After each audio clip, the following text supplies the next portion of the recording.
प्रयागराज में कुंभ मेला इस बार बहुत ही खास है क्योंकि ये 144 साल बाद लगने जा रहे हैं और हमें ये ऐतिहासिक महाकुंभ देखने का सौभाग्य मिला है। वैसे तो महाकुंभ में सारे लोगों की श्रद्धा है। हम आज एक छोटे से गांव में रहने वाले देव जी के बारे में बात करेंगे जो परमात्मा में बहुत विश्वास करते हैं, तो अपना रोजमर्रा के खर्च से ज्यादा एक पैसा भी नहीं लेते हैं। एक पुरानी सी इमारत में था वैद्य जी का मकान था। पिछले हिस्से में रहते थे और अगले हिस्से में दवाखाना खोल रखा था।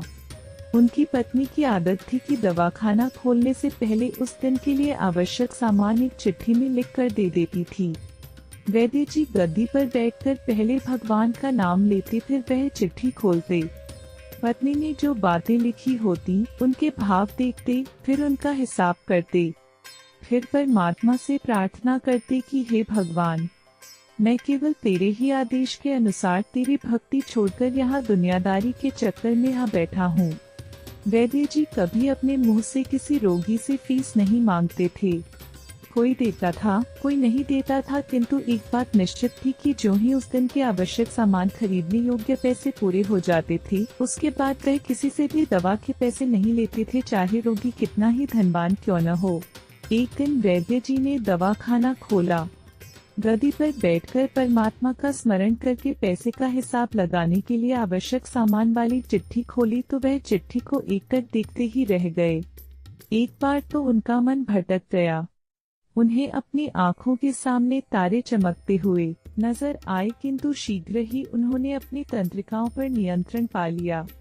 आटे, दाल, चावल आदि के बाद पत्नी ने लिखा था, बेटी का विवाह 20 तारीख को है, उसके दहेज का सामान। कुछ देर सोचते रहे, फिर बाकी चीजों की कीमत लिखने के बाद दहेज के सामने लिखा, यह काम परमात्मा का है, परमात्मा जाने। 1-2 रोगी आए थे, उन्हें वैद्य जी दवाई दे रहे थे। इसी दौरान एक बड़ी सी कार उनके दवाखाने के सामने आकर रुकी। वैद्य जी ने कोई खास तवज्जो नहीं दी क्योंकि कई कारों वाले उनके पास आते रहते थे। दोनों मरीज दवाई लेकर चले गए। वह सूटेड बूटेड साहब कार से बाहर निकले और नमस्ते करके बेंच पर बैठ गए। वैद्य जी ने कहा कि अगर आपको अपने लिए दवा लेनी है तो इधर स्टूल पर आए ताकि आपकी नाड़ी देख लो, और अगर किसी रोगी की दवाई लेकर जाना है तो बीमारी की स्थिति का वर्णन करें। वह साहब कहने लगे, वैद्य जी, आपने मुझे पहचाना नहीं। मेरा नाम कृष्णाल है, लेकिन आप मुझे पहचान भी कैसे सकते हैं, क्योंकि मैं 15-16 साल बाद आपके दवाखाने पर आया हूँ। आपको पिछली मुलाकात का हाल सुनाता हूँ, फिर आपको सारी बात याद आ जाएगी। जब मैं पहली यहाँ आया था तो मैं खुद नहीं आया था, अपितु ईश्वर मुझे आपके पास ले आया था, क्योंकि ईश्वर ने मुझ पर कृपा की थी और वह मेरा घर आबाद करना चाहता था।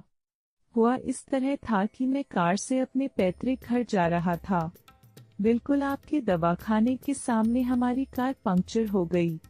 ड्राइवर कार का पहिया उतारकर पंक्चर लगवाने चला गया। आपने देखा कि गर्मी में मैं कार के पास खड़ा था तो आप मेरे पास आए और दवाखाने की ओर इशारा किया और कहा कि इधर आकर कुर्सी पर बैठ जाएं। अंधा क्या चाहे, 2 आंखें और कुर्सी पर आकर बैठ गया।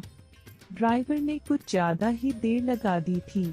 एक छोटी सी बच्ची भी यहाँ आपकी मेज के पास खड़ी थी और बार बार कह रही थी, चलो ना बाबा, मुझे भूख लगी है। आप उससे कह रहे थे कि बेटी थोड़ा धीरज धरो, चलते हैं।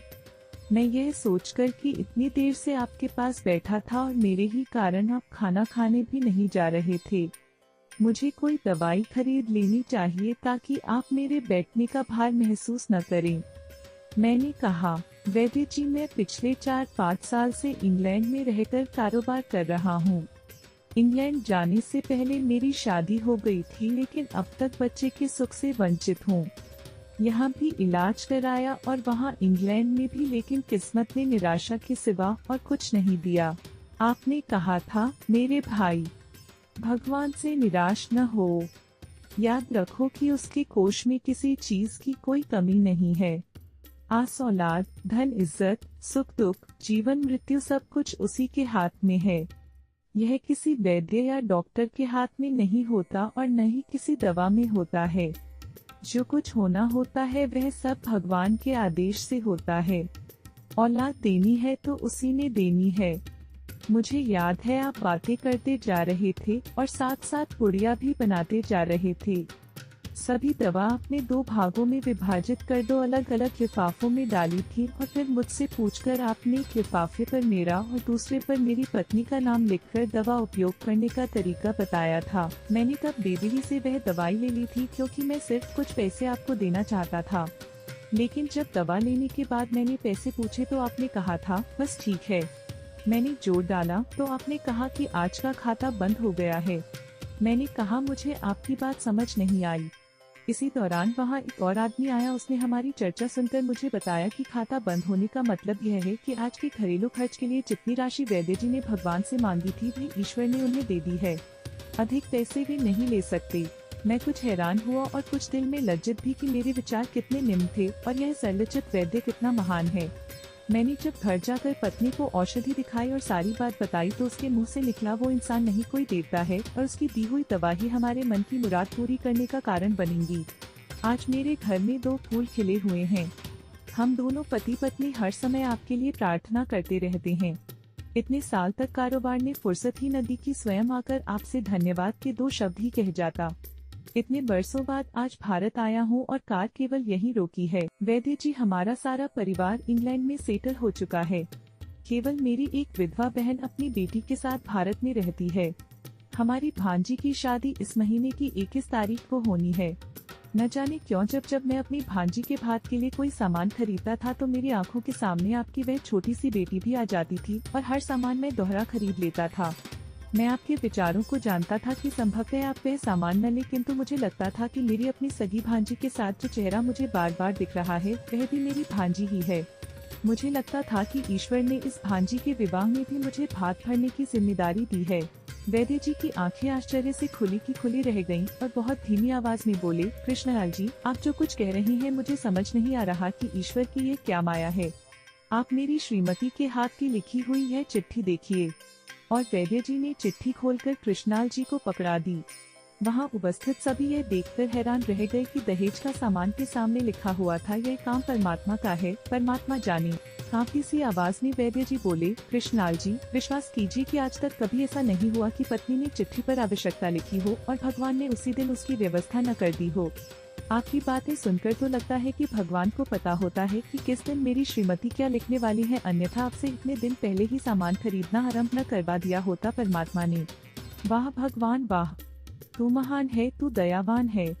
मैं हैरान हूँ कि वह कैसे अपने रंग दिखाता है।